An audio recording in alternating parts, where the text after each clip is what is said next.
নমস্কার, আমি অরূপ। তোমরা শুনছো বিএসএক্স 2.0। বিভিন্ন স্বাদের গল্প শুনতে এখনই সাবস্ক্রাইব করো আমাদের ইউটিউব চ্যানেলকে, আর পাশে থাকা বেল আইকনটি প্রেস করতে ভুলো না, যাতে যখনই আমরা নতুন কোনো গল্প নিয়ে আসবো তার নোটিফিকেশান সবার আগে তোমরা পাও। আজ তোমাদের জন্য মনোজ সেনের শিকার, এবং গল্পটি কিন্তু প্রাপ্তবয়স্কদের জন্য, তাই হেডফোন ইউজ করাটা আবশ্যক।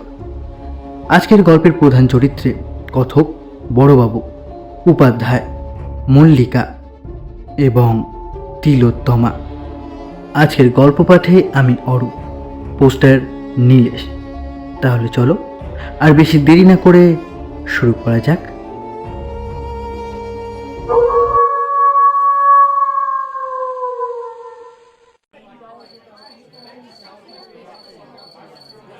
আমি ঘরে ঢুকতেই বুঝতে পারলুম কিছু একটা হয়েছে। সবার মুখ থমথম করছে, বড়বাবু তো বিশেষ করে। কি হলো রে বাবা? আমি কি কোনো অপরাধ করলুম? এমন জরুরি তলব, আর এখানে সেই অবস্থা। দরজার পাশে কার্তিক দাঁড়িয়েছিল। জিজ্ঞেস করলুম, কি হয়েছে রে কেতো? কার্তিক বলল, বড়বাবু ডেকেছে, যা বলবার উনিই বলবেন।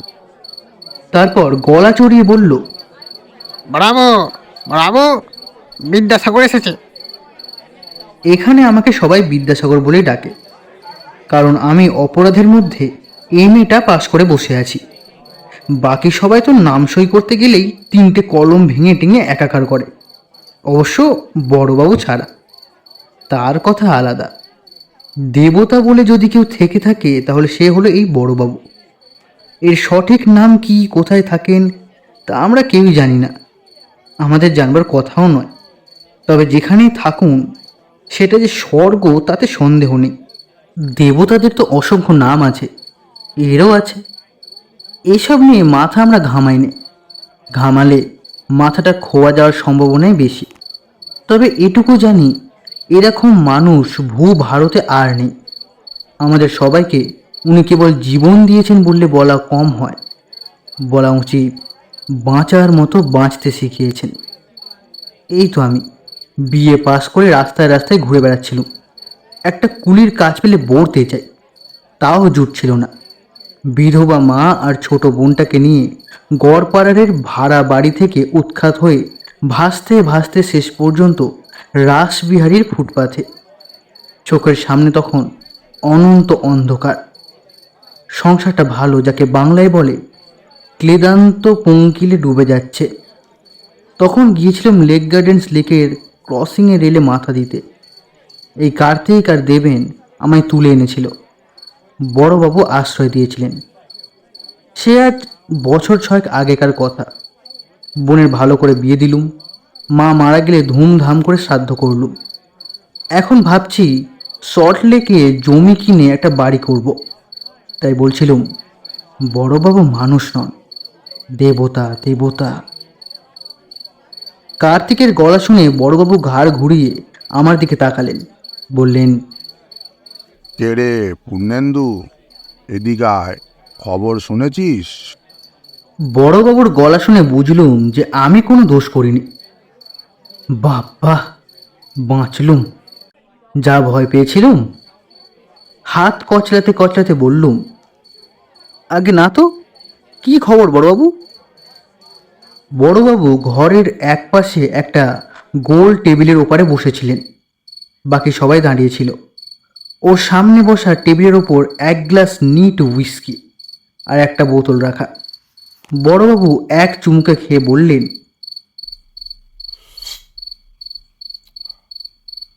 হায়দার মরে গেছে। হায়দার, আমরা যাকে গরিলা বলে ডাকতুম। সে কি? সে ছিল বড়বাবুর পার্সোনাল বডিগার্ড। আমি ক্ষীণ কণ্ঠে জিজ্ঞেস করলুম, কি হয়েছিল? বদন ঘোষ রোডের একটা বাড়ির ছাদ থেকে কেউ ওকে ঠেলে রাস্তায় ফেলে দিয়েছিল। ঘাড় মোটকে মরে গেছে। আর ঠেলে ফেলাই বা বলি কি করে, ছুঁড়ে ফেলে দিয়েছিল। রাস্তার ঠিক মাঝখানে লাশ পড়েছিল। কি সর্বনাশ! ও ওখানে কি করছিল? পরে বলছে। আচ্ছা, তোমরা আবার যাও, আমি পূর্ণেন্দুর সঙ্গে কিছু কথা বলবো। বড়বাবুর আদেশ শুনে সবাই নিঃশব্দে ঘর থেকে বেরিয়ে গেল। দাঁড়িয়ে রইলুম শুধু আমি। বড়বাবু এক হাত তুলে চোখের কালো চশমাটা ঠিক করে নিলেন। উনি 24 ঘন্টা কালো চশমাটা পরেই থাকেন। কেন কি জানি, শুনেছি ওর একটা চোখ নাকি পাথরের। হতেও পারে, সে খবরে আমাদের কি দরকার।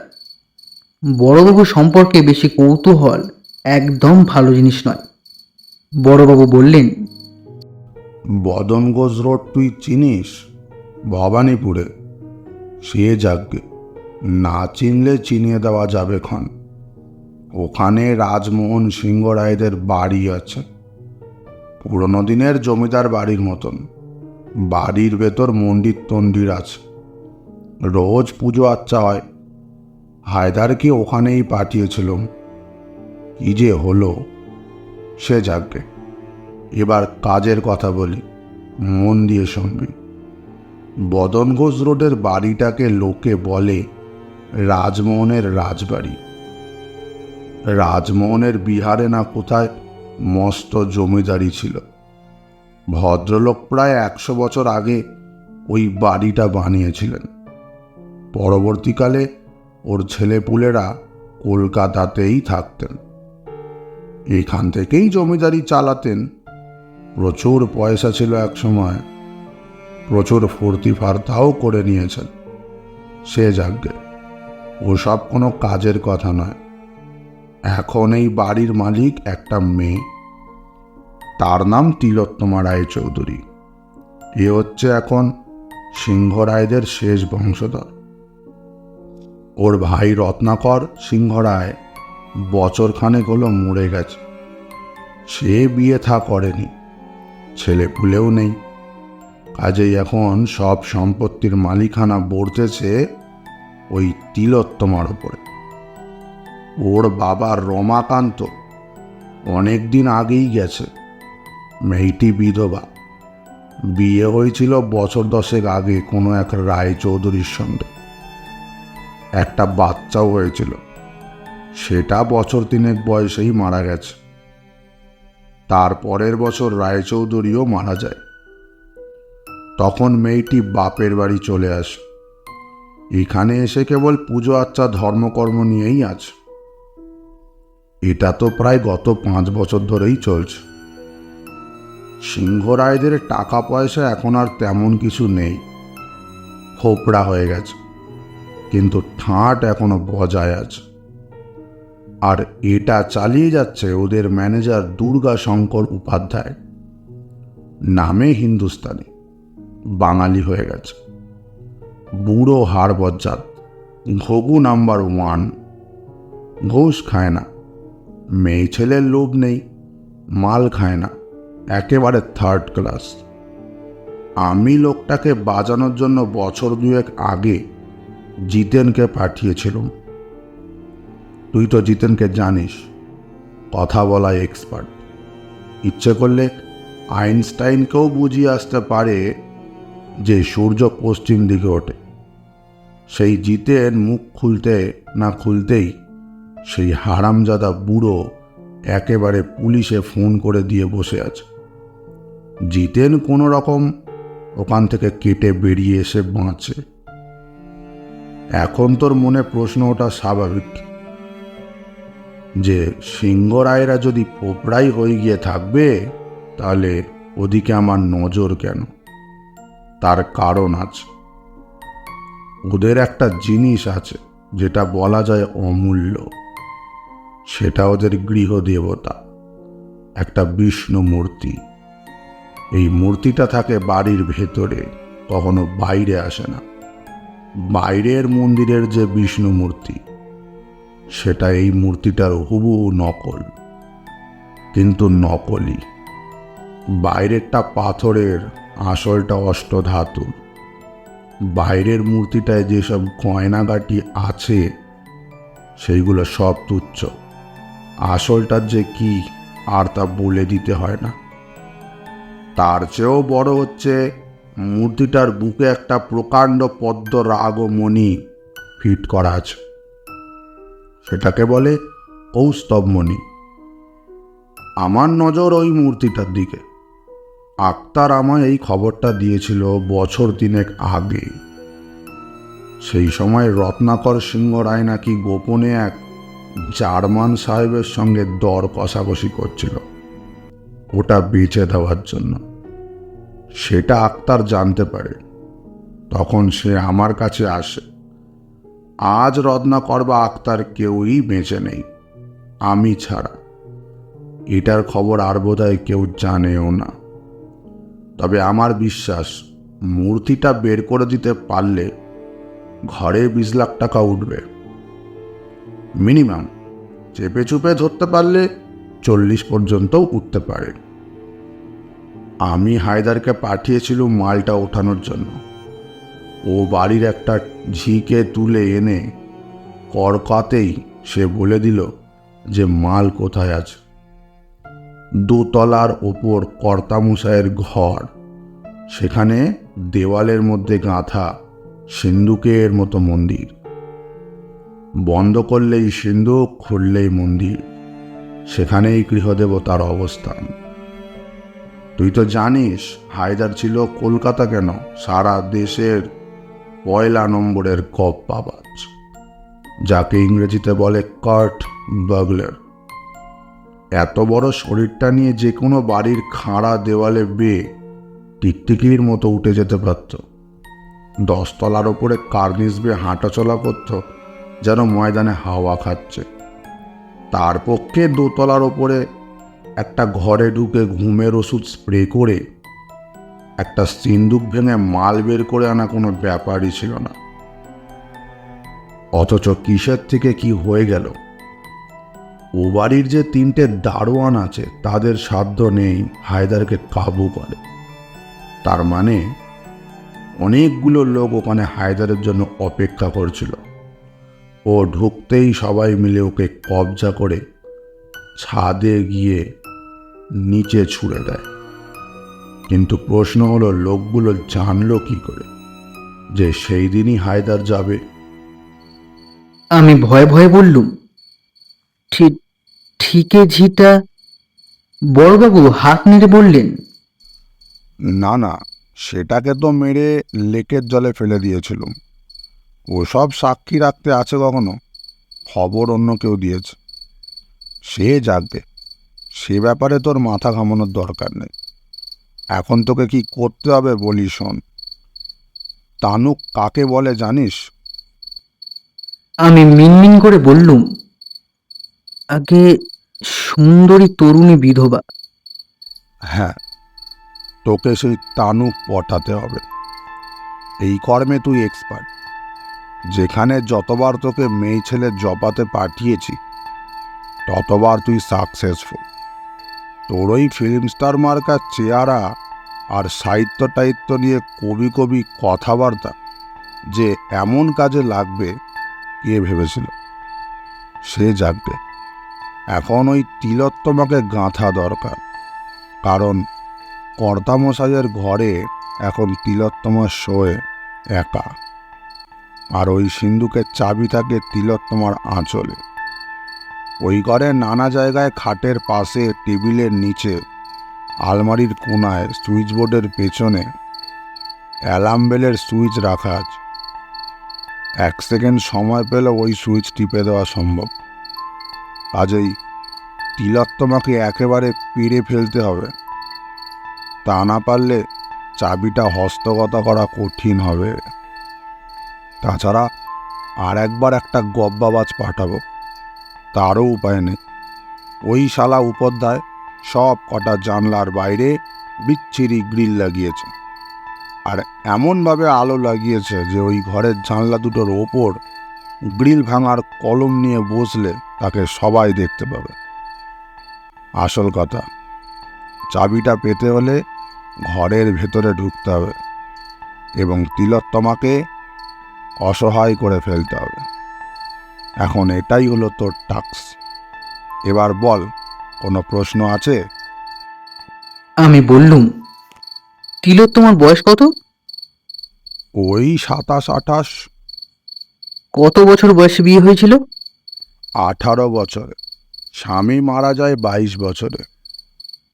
স্বামী কিরকম লোক ছিল? শুনেছি 1 নম্বরের দুশ্চরিত্র লোক ছিল। নেশাবাং, মেয়ে মানুষ, সবই দোষ ছিল। মূর্তিটা কত বড়? খুব বড় কিছু নয়, ফুটখানেক উঁচু হবে। একাই নিয়ে বেরিয়ে আসতে পারবি। তা কতদিন সময় দেবেন?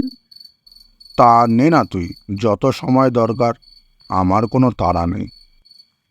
আমি চুপ করে বসে আছি দেখে বড়বাবু বললেন, ব্যাস, আর কোনো প্রশ্ন নেই। আমি মাথা নেড়ে বললুম,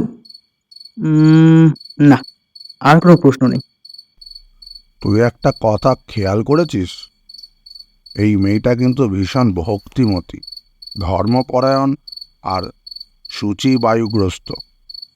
তাতে কিছু আসে যায় না। ওসব বাইরের স্নায়বিক বিকার, ভেতরে সব সমান। এতদিনে এটুকু জ্ঞান আমার হয়েছে যে দুনিয়ায় এমন মেয়ে নেই যে প্রলোভন প্রতিরোধ করতে পারে। কেউ হয়তো বেশি দিন আটকে রাখতে পারে বা কেউ কম দিন, কিন্তু শেষ পর্যন্ত লোভের কাছে নিজেকে বিকিয়ে দিতে হবেই।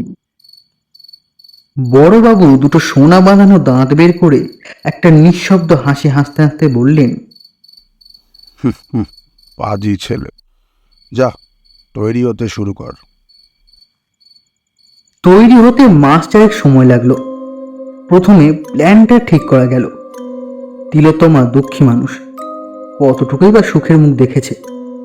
অতএব আর একজন দুঃখী লোকের প্রতি সহানুভূতি চট করেই জাগবে, এটাই হলো স্বাভাবিক বিষয়। এবার সেই সহানুভূতির রাস্তা ধরে তার কাছে এগোতে হবে। আস্তে আস্তে দুঃখী দুঃখী ভাবে ভবিষ্যতের সুখের একটা আবছা ছবি আঁকতে হবে। ধীরে ধীরে সেই অলিক ছবিটাকে একটা সত্যিকারের রূপ দিতে হবে। অতএব প্রথমেই চুল আর দাড়ি কাটা বন্ধ করা গেল। যখন সেগুলো বেশ বড় হয়ে উঠল, তখন রোজ শ্যাম্পু করে তাতে যতদূর সম্ভব রুক্ষ করে তোলা হলো। মাস দুয়েক খাওয়া দাওয়া প্রায় বন্ধ করে দেওয়া হলো। কাজ শুরু করার 2 দিন আগে থেকে কুমোর বাড়ির মাটি ঘষে ঘষে চুল দাড়ি এলোমেলো উস্কো খুস্কো করে ফেলা হলো। তারপর ছেঁড়া প্যান্ট আর শার্ট জোগাড় হলো। আমার চেহারা দেখে মল্লিকা হেসে অস্থির হয়ে বলল, বাপ রে বাপ, পারো তুমি! এমন পোশাকে আর এই চেহারা নিয়ে কোথায় যে যাচ্ছ তুমিই জানো। সেসব তো আবার জিজ্ঞেসে করাও বারণ। তবে এতদিন ধরে যখন ঘষা মাজা চলছে, তখন এবার বেশ বড় সড়ই কিছু হবে বলে মনে হচ্ছে। কি গো, তাই না? আমি বললুম, বলেছি তো এসব কথা জিজ্ঞেস করা বারণ। তবে এবার দাঁওটা যদি লাগে তবে তোমার কপাল খুলে যাবে, এই বলে দিলুম। বটে, কি হবে আমার? দিগঙ্গনা অ্যাপার্টমেন্টের 3 তলার ফ্ল্যাটটা তোমায় দিয়ে দেব, আর আমি চলে যাব সল্ট লেকে। ও, এই কেন, পছন্দ হলো না? 1200 স্কোয়ার ফুট, 2 বেডরুম। 2 বেডরুম? তবে আর কি, তা কি হবে আমার 2 বেডরুম দিয়ে? আচ্ছা, তুমি আমায় বিয়ে করতে পারো না? বিয়ে? তোমাকে? আমি? পাগল হয়েছ? ফিল্মে নামিয়ে দিয়েছি, ভালো খাচ্ছ দাচ্ছ, ব্যাস ওই পর্যন্ত। তার বেশি আর হাত বাড়িও না। মল্লিকা ধপ করে খাটের উপর বসে পড়ল, বলল, আমি জানতুম। আসলে আসলে তুমি একটা অমানুষ। তোমার বাইরেটা যতটা সুন্দর, ভিতরটা তেমনই নোংরা।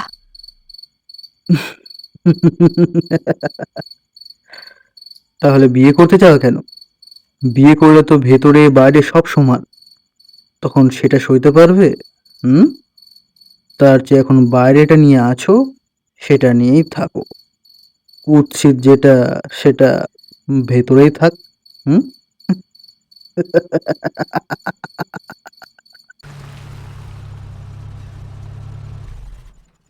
বড়বাবুর সঙ্গে গাড়ি করে রামমোহনের রাজবাড়ি দেখে এলুম। রাজবাড়ি কিচ্ছু নয়, তবে বেশ বড় বাড়ি। চারদিকে 8 ফুট উঁচু পাঁচিল। পাঁচিলের মাঝখানে বর্ষার মতো দেখতে লোহার শিক লাগানো চওড়া গেট। গেটের পরপর মার্বেল পাথর বসানো উঠোন, তার একপাশে মন্দির, অন্য পাশে বোধ হয় অফিস ঘর। গেটের দুপাশে দারোয়ান বসবার সিমেন্টের চেয়ার, উপরে সিমেন্টের লাল সবুজ রং করা ছাতা। উঠোনের পেছনে লম্বা টানা বারান্দা, সামনে কারুকার্য করা লোহার রেলিং বসানো বারান্দা, উপরে সবুজ রং করা কাঠের ঝিলমিল, পেছনে সার সার দরজা। কটা ঘর বলা শক্ত। একতলায় বাড়ির মাঝখানের বারান্দায় ওঠার সিঁড়ি, দোতলা ওঠার সিঁড়িটা এখান থেকে দেখা যায় না। বড়বাবু বললেন, গেটের ঠিক সামনে দোতলায় যে ঘরটা দেখছিস, ওটাই কর্তা মশাইয়ের ঘর। তিলোত্তমা ওখানেই শোয়। আর একতলায় একদম ডান দিকে ঘরটা হারামজাদা উপাধ্যায়ের। আমি জিজ্ঞেস করলুম, হায়দারের লাশ কোথায় পড়েছিল? এই যে যেখানে আমরা গাড়ি রেখেছি, ঠিক সেইখানে। ওই বাড়ির ছাদ থেকে হায়দারকে এত দূরে ছুঁড়ে ফেলেছিল? এ তো 10-12 জন তাগড়া লোকের কাজ। হ্যাঁ, তাই বটে। খবরটা যে কে ওগড়ালো সে যাকে, লোক লাগিয়েছি, 2-1 দিনের মধ্যেই বের করব। তুই তোর কাজ শুরু করে দে। এ নিয়ে ভাবিস নি, যত তাড়াতাড়ি পারিস তিলোত্তমাকে এড়ানোর চেষ্টা কর। বলে বড়বাবু দুটো সোনা বাঁধানো দাঁত বের করে নিঃশব্দে হাসতে লাগলেন। সারা রাত ফুটপাতে শুয়ে রইলুম। ভোরবেলা একটা রোগা পটকা দারোয়ান গেট খুলে দিল। তখন দেখি 2-4 জন বুড়ো বুড়ি ফুল টুল হাতে ভেতরে যাচ্ছে। আমিও তাদের সঙ্গে সঙ্গে ভেতরে ঢুকলুম। মন্দিরটা দেখলুম, খুব বড় নয়, আর নেহাত ছোটও নয়। মূল বিগ্রহের ঘরের এখানে একটা বড় সড়ো চৌকো বারান্দা আছে, শ্বেত পাথরে মোড়া। তার 4 কোণে 4টে কারুকার্য করা থামের ওপর একটা ছাদও আছে। আমি সিঁড়ি বেয়ে সেই বারান্দায় উঠে একটা থামের ঠেসান দিয়ে মাটিতে উদাস মনে বসে পড়লাম। আমার দৃষ্টি ছিল বিগ্রহের দিকে, আর কোনো দিকেই আমি তাকালুম না। কে এলো কে গেল সেদিকে কোনো খেয়ালই আমার নেই। পুরোহিত মশাই পুজো করলেন, এসব জল টল ছেটালেন, ভক্তেরা প্রসাদ নিল। আমি কিন্তু বসেই রইলুম। সন্ধেবেলা দারোয়ান এসে আমাকে বাইরে চলে যেতে বলল। আমি বেরিয়ে গেলুম।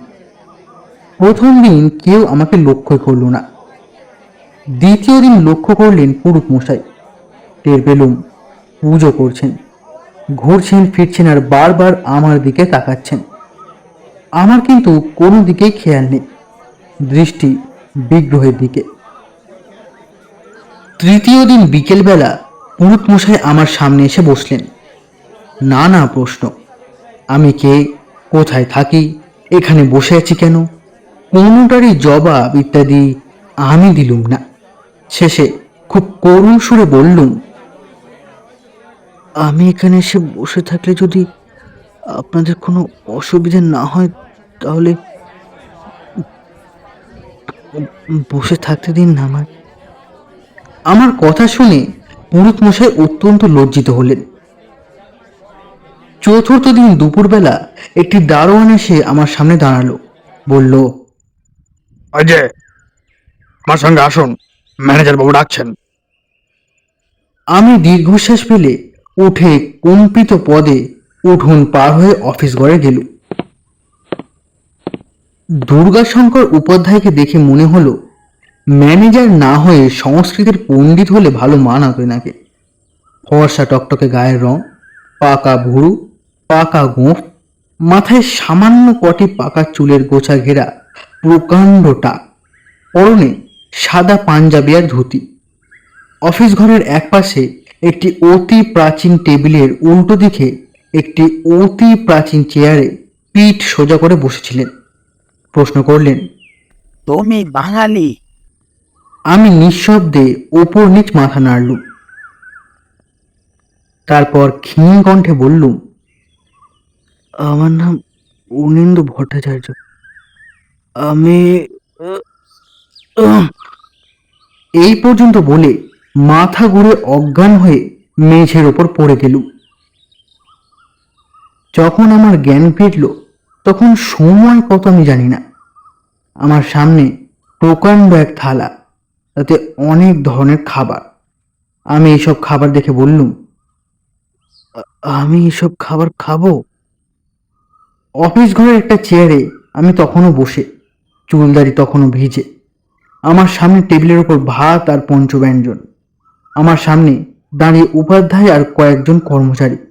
উপাধ্যায় বললেন, হ্যাঁ, সব খাবে।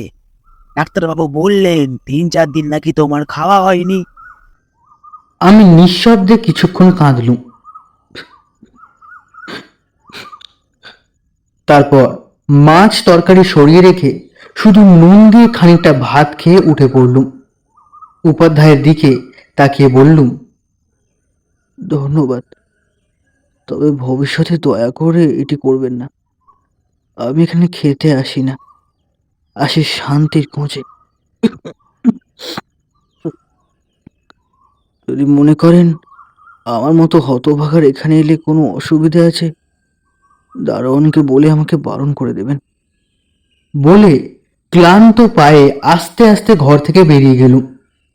উপাধ্যায় খুব একটা বিচলিত হয়েছেন বলে আমার মনে হলো না। কঠিন কণ্ঠে বললেন, এখানেই শান্তি পাবে এরকম কথা তোমার মনে হলো কেন? আমি ঘুরে দাঁড়িয়ে বললুম, শান্তি পাবো কিনা তা তো জানি না, তবে খুঁজতে দোষ কি? বহু জায়গায় তো খুঁজলুম, পাইনি তো। তবে হ্যাঁ, আপনাদের পুরুত মশাইয়ের সংস্কৃতের উচ্চারণ বড় খারাপ, খুব কানে লাগে। বলে আবার ফিরে গিয়ে মন্দিরের বারান্দায় বসলুম। ডাক এলো সেদিন বিকেলবেলা। একটি কাজের মেয়ে এসে বলল, আপনাকে দিদিমণি ডাকতেছেন। বুঝলুম সময় নিকট হয়ে এসেছে।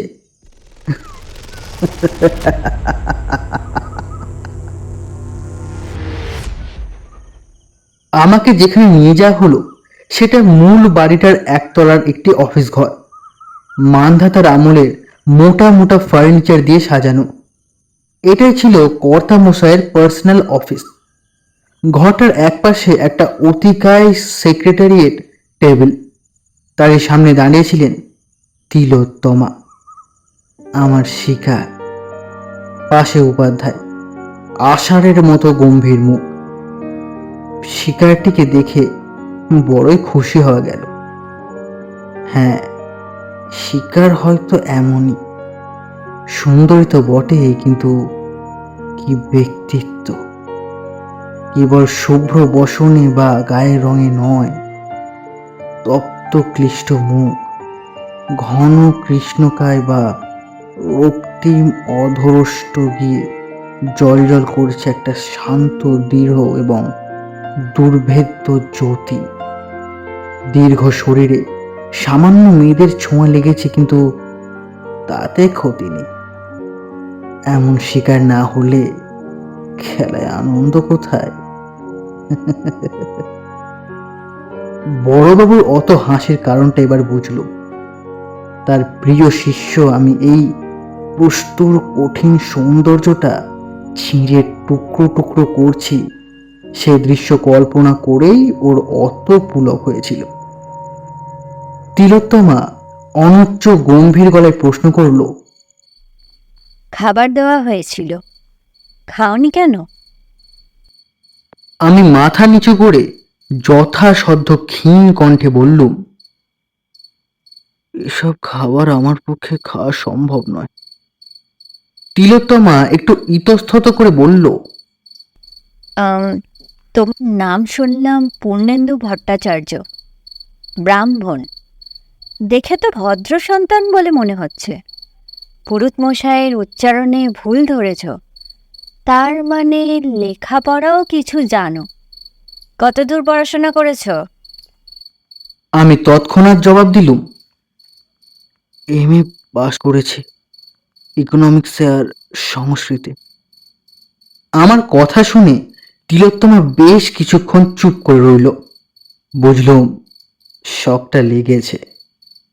তারপর বলল, তুমি মানে আপনি ইকোনমিক্সে এমএ পাশ করে এমন পাগলের মতো চেহারা করে ঘুরে বেড়াচ্ছেন কেন? তার উপর 3 দিন খাননি, এখানেই বা এসে পড়ে থাকছেন কেন?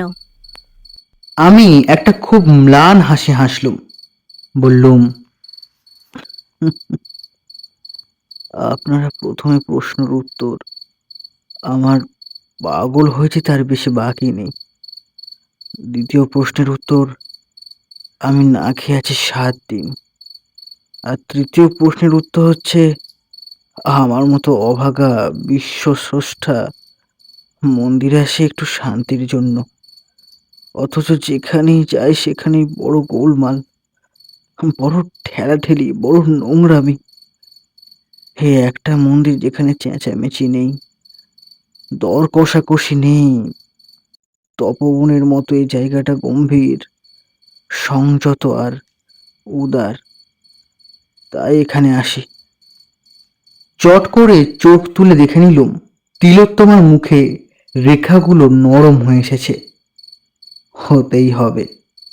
আবার একটু চুপ করে থেকে বলল, কি হয়েছে আপনার? আমি আবার আমার সেই পাণ্ডুর হাসিটি দিয়ে বললুম, আপনি সেসব শুনে কি করবেন? সারা জীবন সুখে আর প্রাচুর্যের মধ্যে কাটিয়েছেন। হাই, আমার কপালে দুঃখ বেশি অলক্ষী অচঞ্চলা বসে রয়েছেন। এখন শুধু দিন গুনছি কবে তিনি মরণ ফাঁসিটি টানবেন, সেদিন আমি বাঁচব। মুক্তোর মতো দাঁত বের করে হাসল তিলোত্তমা। বলল, আপনি ভাবছেন আপনার চেয়ে দুঃখী এই পৃথিবীতে আর কেউ নেই, তাই না? আপনার এই ধারণা কিন্তু ভুল। আপনি বলুন আপনার কথা, আমি শুনব। তারপর অনেক অনুরোধ উপরোধ ইত্যাদির পর আমার জীবন কাহিনীটি বললুম। আহা, কি কাহিনী! হিন্দি সিনেমাওয়ালারা পেলে লুফে নিত। গল্পটা এরকম, আমার বাবা ছিলেন গম্ভীর স্কুল টিচার, সংস্কৃত থেকে সেকেন্ড পণ্ডিত। আমরা থাকতুম গড়পাড়ে একটা ভাঙা বাড়ির একতলায় দুটো ঘর নিয়ে। 18 বছর বয়সে যখন উচ্চ মাধ্যমিক পরীক্ষা পাশ করলুম, তখন বাবা মারা গেলেন। বাড়িওয়ালা শ্রাদ্ধের পরদিনই আমাদের ঘাড় ধরে বাড়ি থেকে বার করে দিলেন। এই পর্যন্ত সত্যি ঘটনা। তারপর আমি আর আমার মা ছোট বোনকে নিয়ে গিয়ে উঠলুম মধ্য কলকাতার এক বস্তিতে। সারাদিন কখনো কুলিগিরি করে, কখনো ছোট ছোট মাল বিক্রি করে অতি কষ্টে সংসার চালাতে চালাতে ও রাস্তায় আলোয় পড়াশোনা করে বিএ পাস করলো। তখন একটা চাকরিও পেলুম, একটা ওষুধের কারখানায়, কেরানির কাজ, অ্যাকাউন্টেন্টস ডিপার্টমেন্ট। 500 টাকা মাইনে। এত টাকা জীবনে কখনো দেখিনি। উত্তরপাড়ায় একটা 2 কামরার ঘর ভাড়া নিয়ে সেখানে সবাই মিলে উঠে গেলুম। মা জোর করে ধরে বিয়ে দিলেন। বউ অত্যন্ত গরিব ঘরের মেয়ে, বিধবার গলায় কাঁটা, দেখতেও আহামরি কিছু নয়। তারপর কয়েকটা মাস কাটলো স্বপ্নের মতো। সুখ আর আনন্দ যেন উপচে পড়তে লাগলো। আমার ভাগ্য অলক্ষী আড়ালে হাসলেন। আঘাতটা এলো হঠাৎ। আমাদের কারখানায় একদিন সন্ধেবেলায় ডাকাত পড়ল। আমাদের অ্যাকাউন্টেন্ট খুন হলেন। 3 লাখ টাকা লুট। পুলিশ এসে আমাকে অ্যারেস্ট করে নিয়ে গেল। আমার অপরাধ, আমি তখন পাশের ঘরে ওভারটাইম করছিলাম। মামলা শুরু হলো। পুলিশ প্রমাণ করলো যে আমি ডাকাতগুলোদের গুপ্তচর। আমার 8 বছর জেল হয়ে গেল। আমি জেল থেকে প্রাইভেট পরীক্ষা দিয়ে সংস্কৃততে ইকোনমিক্সে পাস করলুম। ভালো ব্যবহারের জন্য আমার 2 বছরের সাজা মুকুব হলো। ছাড়া পেলুম দিন 10 আগে।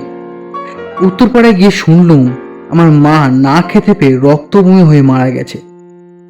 18 বছরের বোনটা গলায় দড়ি দিয়ে আত্মহত্যা করেছে। আমার একটা ছেলে হয়েছিল, সে 5 বছর বয়সে রাস্তায় খেলতে গিয়ে লরির চাকায় চাপা পড়েছে। তখন আমার স্ত্রী বদ্ধ উন্মাদ অবস্থায় বাড়ি থেকে বেরিয়ে যায়। 2 দিন বাদে গঙ্গায় তার দেহ ভাসতে দেখা যায়। ফলে আজ আমি এই পৃথিবীতে সম্পূর্ণ একা, অজস্র যন্ত্রণায় স্মৃতি বুকে নিয়ে ঘুরে বেড়াচ্ছে। আমার জীবন শেষ হয়ে গিয়েছে, মৃত্যুর অপেক্ষা। এহেন গল্প শুনে চোখে জল আসবে না? পৃথিবীতে এরকম মেয়ে বোধহয় খুব কমই আছে। তিলোত্তমারও তাই হলো।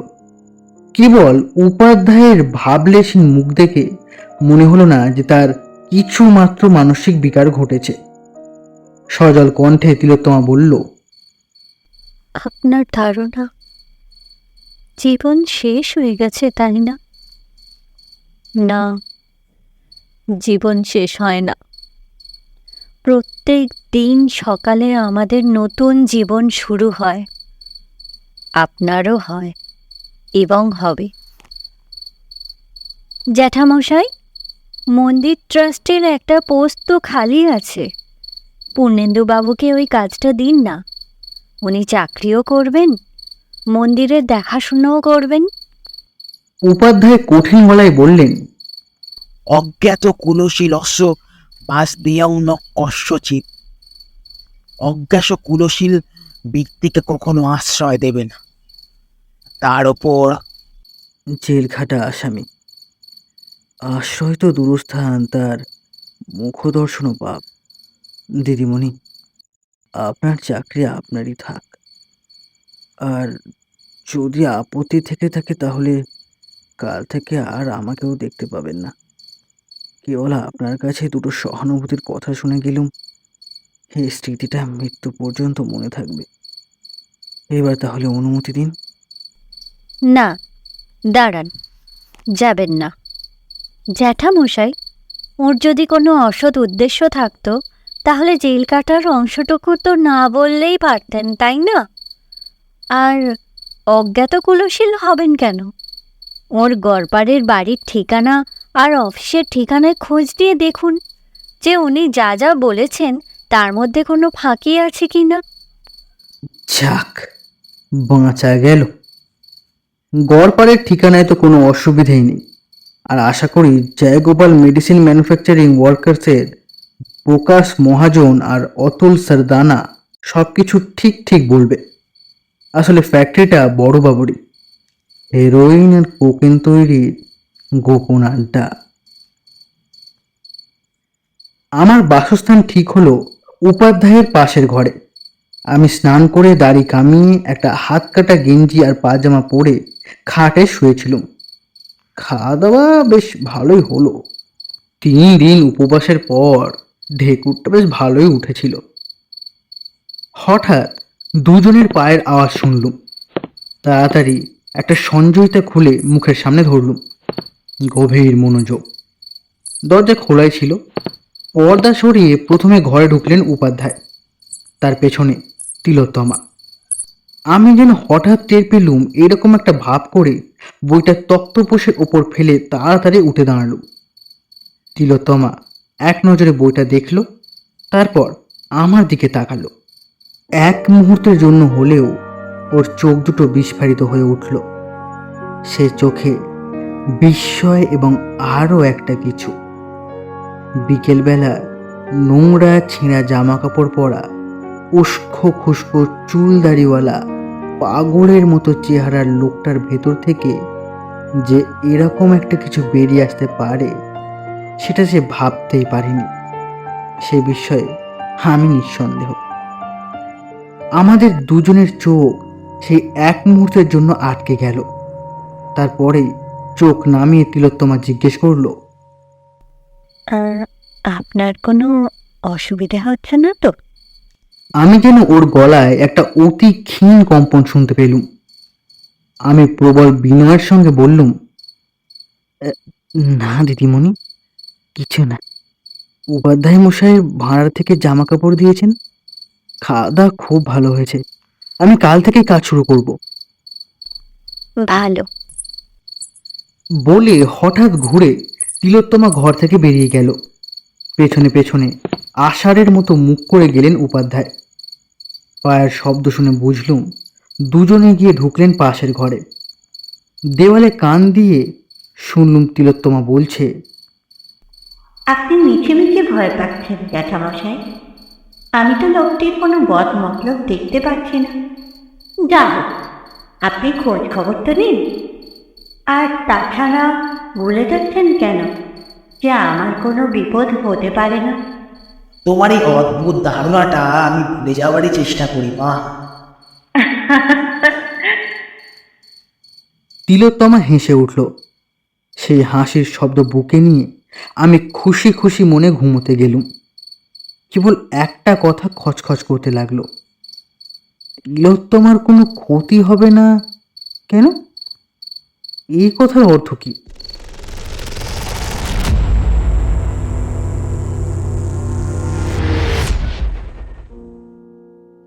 এরপর 2 দিন আমি শুধু অফিস আর ঘর আর অফিস করলো। দ্বিতীয় দিনে দেখি উপাধ্যায়ের মুখের মেঘ খানিকটা কেটেছে। সেদিন রাত্রে আবার পাশের ঘরে কথোপকথন শুনলুম। উপাধ্যায় বলছিলেন, ছেলেটি সত্যি কথাই বলছে মা। তবু বলবো, আমাদের সাবধানে থাকা দরকার। জেলে কত রকম লোকের সংস্পর্শে এসেছে তার তো কোনো ঠিক নেই। তিলোত্তমা আবার হেসে উঠল, বলল,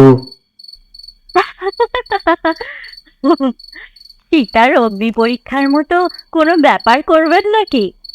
কি জানেন জ্যাঠামশাই, যারা আমাদের সহানুভূতি আর সমবেদনা পেনে সুস্থ সুন্দর মানুষ হয়ে উঠতে পারে, তাদেরই আমরা ঘৃণা করে সরিয়ে দিই।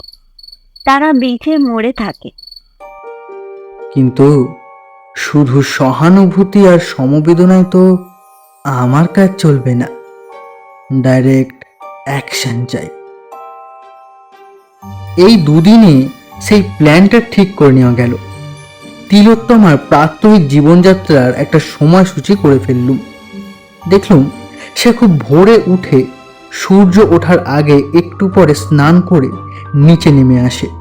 আমাদের ঘরের পেছনে একটা বেশ বড় ফুলের বাগান আছে, সেখানে কিছুক্ষণ বেড়ায়, ফুল তোলে। পুরুত মশাই এলে যায় মন্দিরে, গেট খোলার আগে পুজো করে ফিরে আসে, তারপর ওপরে চলে যায়। কাগজপত্র সই করানোর জন্য উপাধ্যায় ওপরে যায়, আর কারোর ওপরে যাওয়ার অধিকার নেই। শুনলুম সারাদিন তিলোত্তমা নাকি হয় পুজো আর্চা করে, নয়তো লাইব্রেরি ঘরে বসে পড়াশোনা করে। উপাধ্যায়ের আদেশে রাত 9টার মধ্যে আমাদের শুয়ে পড়তে হয়, কিন্তু দেখেছি অনেক রাতেও তিলোত্তমার ঘরে আলো জ্বলে। সকাল থেকেই শুরু করা গেল প্ল্যানের প্রথম পর্ব। 3-4 দিন বাদে একদিন ভোরবেলা সিন্ধু ভৈরবীতে বাঁধা একটা মীরার ভজন গাইতে শুরু করলুম। জানলার পর্দাটা সামান্য ফাঁক করে রাখলুম, যাতে তিলোত্তমার ওপরে গানের এফেক্টটা কি হয় সেটা দেখা যায়। আমার গলা ভালো, বড়বাবুর কৃপায় ওস্তাদ বাদল মিঞ্জার কাছে রীতিমতো তালিম নিয়েছি। দেখলুম গান শুরু হতেই তিলোত্তমা একবার এদিক ওদিক তাকিয়ে দেখে নিল গানটা কোথা থেকে আসছে। তারপর যেন ওর বেড়ানোর একটা ছন্দ পতন ঘটল। একটু ইতস্তত করে ঘুরল, 2-একটা ফুল গাছের সামনে দাঁড়ালো, তারপর একটা বকুল গাছের নিচে একটা বেদির ওপর মাথা নিচু করে বসে পড়ল। স্থির অকম্পিত দেহে আমার গান শুনতে লাগলো। আর দেখলুম ওর এমনিতে ফ্যাকাশে মুখে যেন রঙের ছোঁয়া লেগেছে, কান দুটো লাল হয়ে উঠেছে। একটু বাদে একটি কাজের মেয়ে এসে কি যেন বলল, বোধহয় বলল যে পুরুত মশাই অপেক্ষা করছেন। তখন সে তাড়াতাড়ি উঠে ফুলের সাজিতে যেমন তেমন কতগুলো ফুল তুলে তাড়াতাড়ি বাগান ছেড়ে চলে যায়। আমি অবশ্য গানটা চালিয়ে গেলুম আরও বেশ কিছুক্ষণ ধরে। বুঝলুম ওষুধে কাজ ধরতে শুরু করেছে। এরপর 4-5 দিন এই একই গান চলল, কখনো অহিরা ভৈর, কখনো ললিত, কখনো বা বিভাস।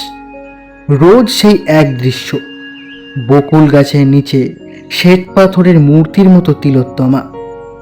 ভাগ্যিস রোজ এই সময়ে উপাধ্যায় গঙ্গা স্নানে যান, তিনি থাকলে যে কি হতো কে জানে। এরপর প্ল্যানের দ্বিতীয় পর্ব, দূরত্বটা সরিয়ে নেওয়ার কাছাকাছি আসার প্রচেষ্টা। মালিদের সঙ্গে কথা বলাই ছিল। একদিন কাক ভোরে উপাধ্যায় গঙ্গা স্নানে বেরিয়ে যাওয়ার পর সঙ্গে সঙ্গে আমি একটা খাকি শর্টস পরে খালি গায়ে একটা কোদাল কাঁধে বাগানে বেরিয়ে গেলুম আর মাটি কোপাতে শুরু করলুম। যখন সূর্য উঠল ততক্ষণে আমার সর্বাঙ্গ ঘামে ভিজে চকচক করছে, সবকটা মাসল অবলীলায় খেলে বেড়াচ্ছে। তিলোত্তমার আসার পথের দিকে পেছন করে আমি এক মনে মাটি কোপাতে লাগলুম। একটু বাদে শুকনো পাতার ওপর লঘু পায়ের শব্দ আর দামি সাবানের মৃদু সুবাসে বুঝতে পারল যে সে এসে পিছনে দাঁড়িয়েছে। কয়েকটি রুদ্ধশ্বাস মুহূর্ত, তারপরেই আমি যেন হঠাৎ টের পেয়ে ঘুরে দাঁড়ালুম।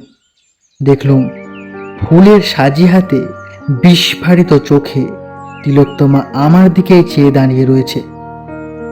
একটা ক্ষুধিত বাঘিনীর রক্তিম মতো তার চকচক করছে লোলুপ দৃষ্টি, চোখ নিষ্পলক। আমি খুব অল্প সময় সেই দৃশ্যটা উপভোগ করে বলে উঠলুম, আরে আরে দিদিমণি, আপনি কখন এলেন? দেখিনি তো। আমার প্রশ্নের জবাব পেলুম না। তিলোত্তমা চটকা ভেঙে একটু কাঁপা কাঁপা গলায় বলল,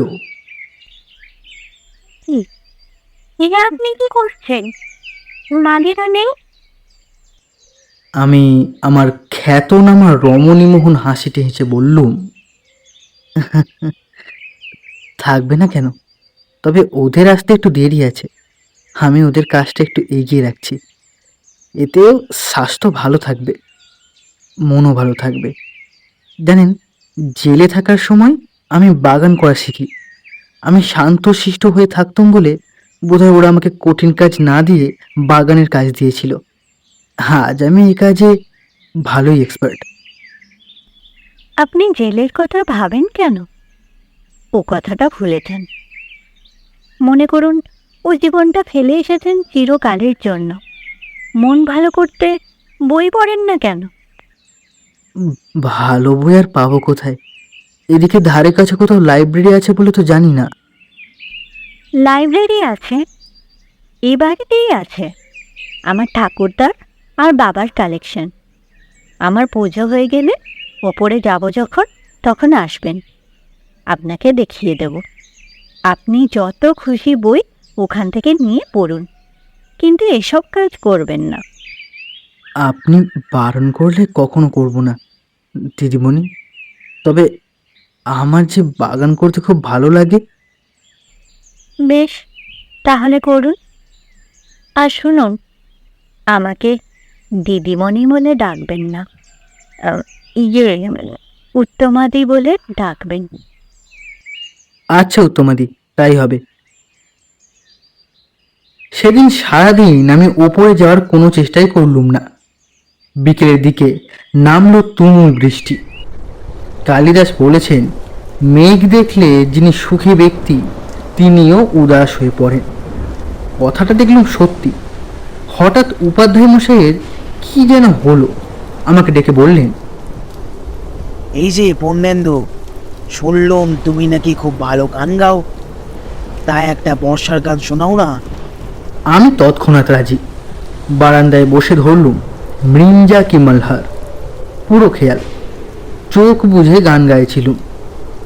মাঝে একবার চট করে চোখ করে দেখে নিলুম সামনের উঠানে দোতলার দরজার আলো এসে পড়েছে, আর চোখ খুলে দেখে নিলাম সেই নারী মূর্তির ছায়া।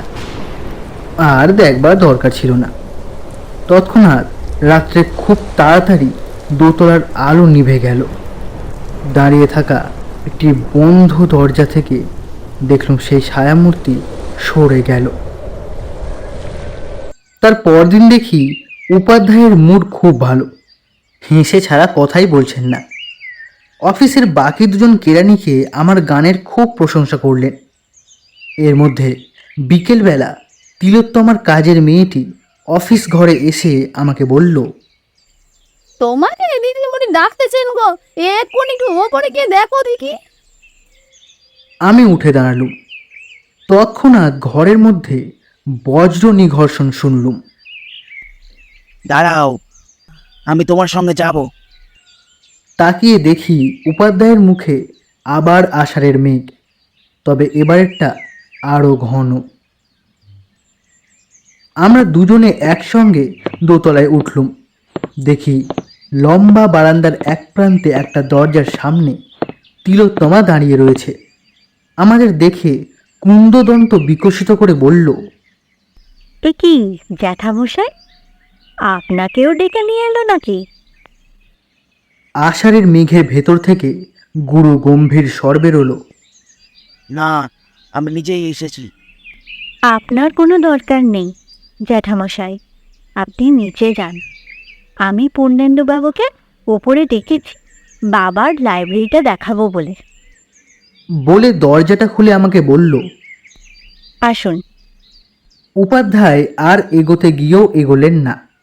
একটা বাচ্চা ছেলের মতো রাগী আর অভিমানী মুখ করে এক জায়গায় দাঁড়িয়ে রইলেন। লাইব্রেরিটা সত্যি দেখবার মতো জায়গা। তিলোত্তমা চঞ্চল পায়ে ঘুরে ঘুরে দেখাতে লাগলো। ওর গলার স্বর, কথা বলার স্বভাবসিদ্ধ গম্ভীর্যের বদলে কোথায় যেন একটা চাপল্যের ছোঁয়া লাগলো। এমনকি একটা বই আলমারি থেকে নামিয়ে সেটা খুলে আমাকে দেখুন দেখুন, এই লেখাটা দেখুন। বলে যখন ডাকলো, আমি ওর ঘাড়ের ওপর দিয়ে বইটা দেখার ছলে ঘনিষ্ঠ হয়ে কাছে এগিয়ে গেলেও সে সরে গেল না।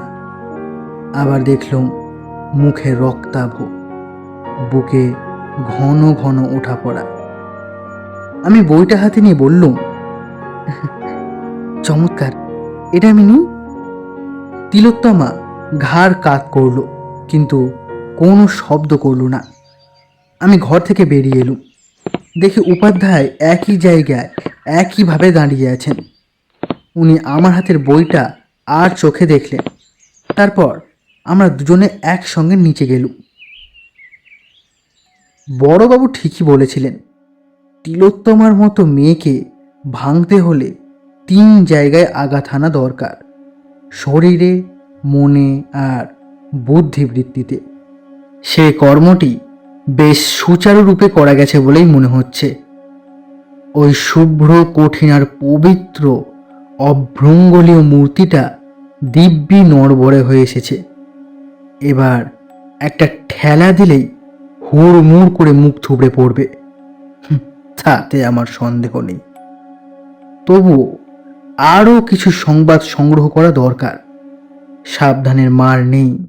সেই কারণেই পরদিন সকালে বাগানে তিলোত্তমার পাশাপাশি হাঁটতে হাঁটতে তাকে জিজ্ঞাসা করলুম, আপনি যে একেবারেই একতলায় থাকেন, আপনার ভয় করে না? তিলোত্তমা হেসে উঠে বলল, ভয় করবে কেন, নিচেই তো আপনারা আছেন। তাছাড়া আমার মনে হয় ঘরের মধ্যে একটি কাজের মেয়েকে নিয়ে শোয়ার চেয়ে একা শোয়া অনেক বেশি নিরাপদ। তাহলেও একটা দারোয়ান যদি বারান্দায় শুয়ে থাকতো? কোনো দরকার নেই। তাছাড়া দোতলায় কেউ শুতে চায় না, ওদের নাকি ভয় করে। এবার আমার হাসির পালা। বললুম, খুব সাহস আপনার না? ছেলে মানুষের মতো মাথা ঝাঁকিয়ে তিলোত্তমা বলল, খুব। বলে এমনভাবে হাত নাড়ল যে সেই হাত আমার নগ্ন বুকের ওপর দিয়ে যেন ওর অজান্তেই বুলিয়ে গেল। এরপর প্রায় 1 মাস ধরে চলল আমার গান। সকালে একসঙ্গে বাগানে বেড়ানো, লাইব্রেরির বই এনে পড়া। আমি দোতলায় যাই বিকেলবেলা, যখন অনেক সময় তিলোত্তমা সেখানে থাকে না। ধীরে ধীরে উপাধ্যায়ের মুখের মেঘ আবার কেটে যেতে লাগলো, কারণ ব্যাহত তিলোত্তমা আর আমার মধ্যে প্রভু ভৃত্যের সম্পর্ক আর সেই রকম দূরত্বেই তিনি দেখতে লাগলেন। অথচ তার চোখের আড়ালে আমাদের ঘনিষ্ঠতাটা যে বেড়েই যাচ্ছে, সে কথা তিনি বুঝতেই পারলেন না। আমি ইতিমধ্যে তিলোত্তমার ছোটবেলা থেকে বিয়ের আগে প্রায় সব ঘটনায় শুনে ফেলেছি। তার পরের কোনো ঘটনা শুনিনি ঠিকই, কিন্তু যেটুকু শুনেছি এটুকুতেই যথেষ্ট। এবং সেই অংশটা যে নিষ্ঠুর দুঃখে, আর একটা দুঃখী লোক যে অন্য দুঃখী লোকের কাছাকাছি আসতে পারে, এতেই এটা সক্রিয় হয়ে এসেছে। মাঝে মাঝে এই দুঃখেরও যে শেষ হতে পারে, ভবিষ্যতে যে সুখ থাকতে পারে, এহেন আভাস ইঙ্গিতও দেওয়া হয়েছে। এমনকি আমাকে পুনরায় বিবাহ করার অনুরোধও করা হয়েছে, এবং যে আমাকে বিয়ে করবে সে যে একটি অত্যন্ত ভাগ্যবতী মেয়ে, সে কথাও বলা হয়েছে। অবশেষে একদিন সকালে বাগানে বেড়ানোর সময় বললুম, আপনি কেবল আমাকে বলেন কেন? আপনারই কি জীবন শেষ হয়ে গেছে? কেন এই দুঃখের বোঝা বয়ে বেড়াবেন চিরকাল? কেন আপনি নতুন করে জীবন শুরু করছেন না? তিলোত্তমা ফিক করে হেসে বলল, দূর, আমি তো বুড়ি হয়ে গেছি। উত্তমাদি, আপনি বুড়ি? হায় ভগবান, আপনি আমার চেয়ে অনেক ছোট। কিন্তু কই, আমি তো নিজেকে বুড়ো বলে ভাবি না। আপনাকে যখন দেখি কি মনে হয় জানেন? কাহারে হেরিলাম, সে কি স্বপ্ন, সে কি মায়া, এ কি অনিন্দ সুন্দর কায়া। আমার যদি সামর্থ্য থাকতো, এই সম্পত্তি আর বৈধব্যের জাঁতাকল করে তুলে নিয়ে যেতুম বাইরে, আলোয়, মুক্তিতে, আপনাকে জোর করে। তিলোত্তমার মুখটা কেমন যেন হয়ে গেল, চাপা গলায় বলল, কি বলেছে তোমার সামর্থ্য নেই? বলেই হঠাৎ চঞ্চল পায়ে দ্রুত মন্দিরের দিকে চলে গেল।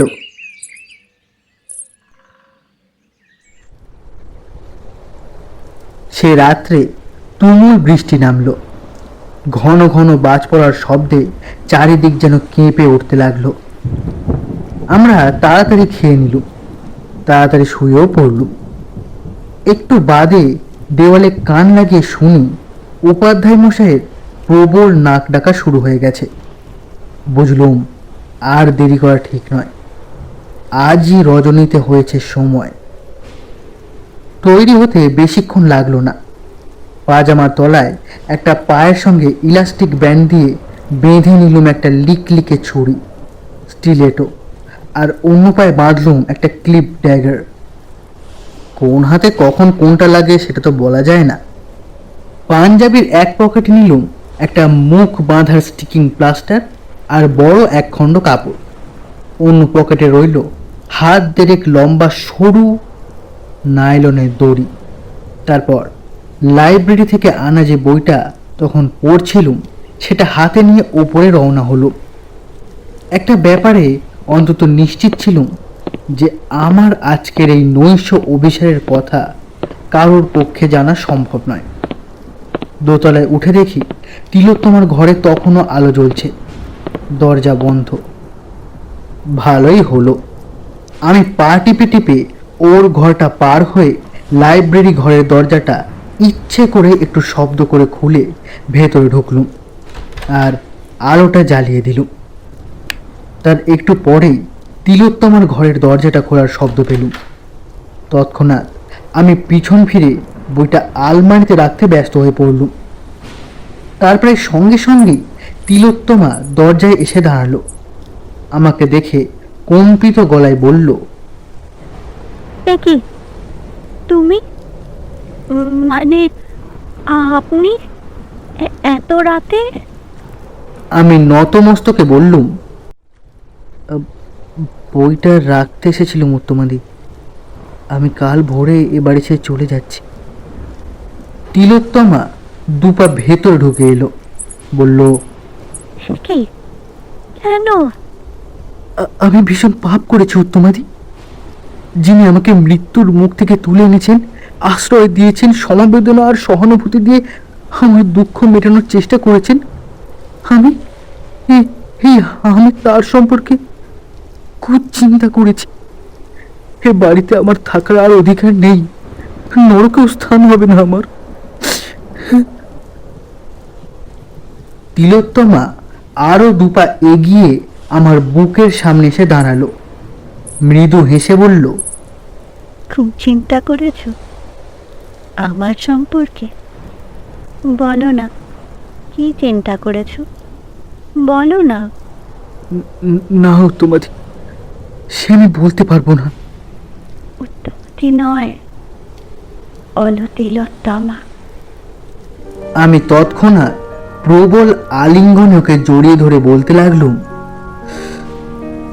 তিলোত্তমা, তিলোত্তমা, তিলোত্তমা।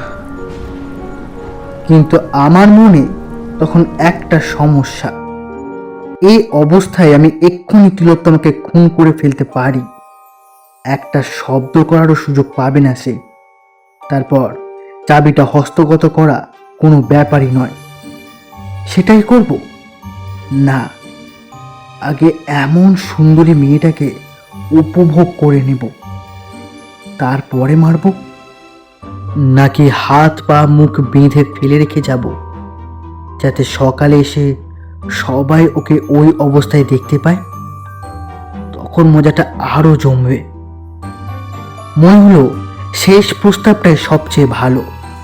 সবাই দেখো পবিত্রতার কি হাল হতে পারে। তখন আমি দু হাতে ওকে কোলে তুলে নিয়ে সবার ঘরে রওনা হলুম। তিলোত্তমা আমার হাতের ওপর নববধূর মতো থর থর করে কাঁপতে লাগলো, আর বিড়বিড় করে কি সব যেন বলতে লাগলো। ওসব আমি আজকাল আর শুনি না। সব মেয়ে দেখেছি এইরকম সময়ে এই কথাই বলে। ওকে নিয়ে শোয়ার ঘরে এসে খাটের সামনে ওকে দাঁড় করিয়ে দিলুম। প্রথমেই শুয়ে দিলে ব্যাপারটা ঠিক রসিয়ে রসিয়ে খেলানো যাবে না। তারপর ওর বুকের আঁচলটা নামিয়ে দিয়ে একটা মুগ্ধ মুখভঙ্গি করে বললুম, তিলোত্তমা, তুমি সত্যি তিলোত্তমা।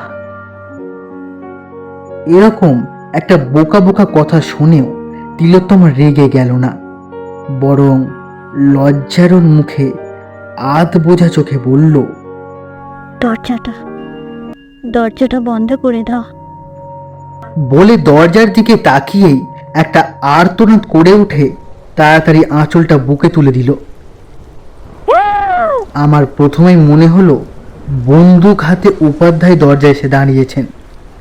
আমি একটু সামনে ঝুঁকে যাতে চট করে পা থেকে একটা ছুরি খুলে নিতে পারি, তারপর দরজার দিকে ঘুরে দাঁড়ালুম। হরি হরি, কোথায় উপাধ্যায়? দেখি বছর তিনেকের একটা ফর্সা গোলগাল মেয়ে ঘরে ঢুকেছে। মেয়েটির নিষ্পাপ মুখ, এক মাথা কোঁকড়া কোঁকড়া চুল, বড় বড় কালো চোখ, আর পরনে একটি কুটোও নেই। এ আবার কে রে বাবা, কার মেয়ে? আমি সহাস্যে তিলোত্তমার দিকে চেয়ে বললুম, এ কে? তিলোত্তমা কিন্তু হাসল না। নিষ্ফলক বিস্ফারিত চোখে মেয়েটির দিকে চেয়ে রইল। বলল, ও ও শিখা। শিখা? শিখা আবার কে? ওর নাম হওয়া উচিত ছিল ঝামেলা। দেখি ওকে এখন তাড়ানো যায় কিনা। এইভাবে আমি বাচ্চাটির কাছে গিয়ে নিচু হয়ে ওর মুখের কাছে মুখ এনে বললুম, খোকি, এই বৃত্তির মধ্যে নাংটু হয়ে ঘুরতে নেই মা, যাও তোমা, ঘরে যাও। বলতেই মেয়েটি হঠাৎ হাত বাড়িয়ে আমার চুলের মুঠি ধরে আমাকে পাশের দেওয়ালে আছড়ে ফেলল। ব্যাপারটা এমন আচম্বিত হলো যে আমার মুখ থেকে একটাও শব্দ বেরোল না। আমার মাথা ঝনঝন করে উঠল। আমি স্তম্ভিত দৃষ্টিতে অনড় হয়ে পড়ে রইল। তখন শুনতে পেলুম তিলোত্তমার চাপা গলায় হাহাকার, তুই কেন এলি? আজ কেন এলি? তোর বাবা যখন আমার গলা টিপে মারতে গিয়েছিল, তখন আমি মনে মনে তোকে ডেকেছিলুম, তুই এসেছিলি। গুন্ডাগুলো যখন আমায় ধরতে এসেছিল, তুই এসেছিলি। ওই দৈত্যটা যখন এসেছিল, তখনও তুই এসেছিলি। কিন্তু আজ কেন? ও তো আমার কোনো ক্ষতি করতে আসেনি। ও তো আমার কোনো অনিষ্ট করতে চায় না। তবে কেন? তোর জন্য কি আমি একটু সুখেরও মুখ দেখতে পাবো না? মেয়েটি তার নিষ্পাপ বড় বড় চোখে তিলোত্তমার কথা শুনল, একটি শব্দ করল না। তারপর হঠাৎ আমার দিকে এগিয়ে এসে আমার একটা ঠ্যাং ধরে অবলীলাক্রমে আমাকে বিশাল শরীরটা টানতে টানতে তিলোত্তমার পায়ের কাছে ফেলে দিল। বিনা বাক্য ব্যয়ে আমার পাজামার পা দুটো হাঁটুর ওপর তুলে দিল। ছুঁড়ে দুটো বেরিয়ে পড়ল। এবার তিলোত্তমার দ্বিতীয়বার চিৎকার করার পালা। বাচ্চা মেয়েটা অতঃপর আমার পাঞ্জাবের দু পকেট থেকে অন্যান্য জিনিসপত্রগুলো বের করে তিলোত্তমার সামনে ফেলে দিল। তিলোত্তমা তখন একটা প্রবল কান্নায় খাটের ওপর ভেঙে পড়ল।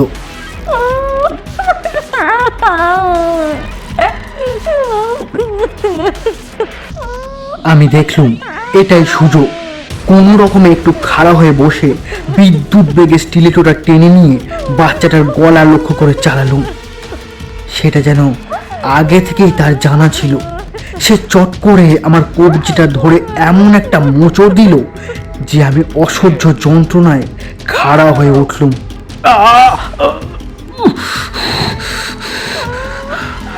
কি কষ্টে যে চিৎকারটা আটকালুম সে শুধু আমিই জানি।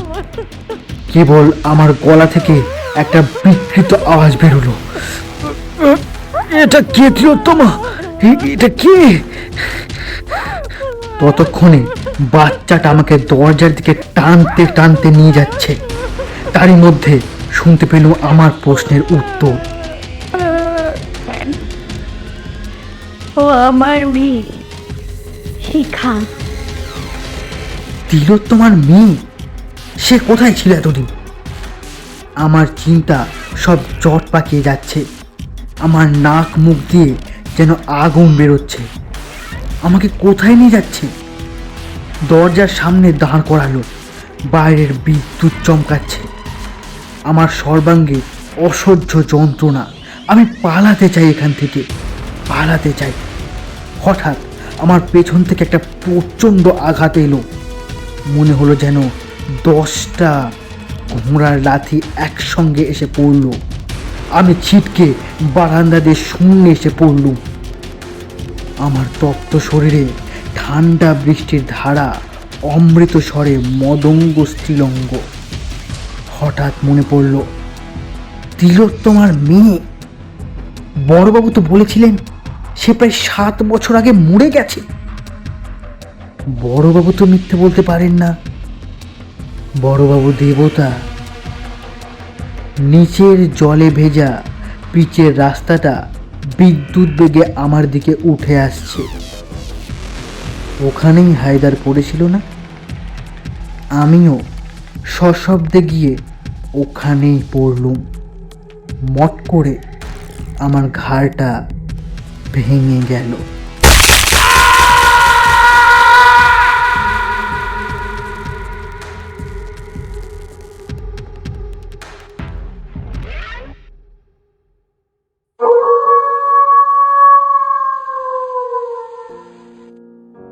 শুনছিলে শিকার, রচনা মনোজ সেন।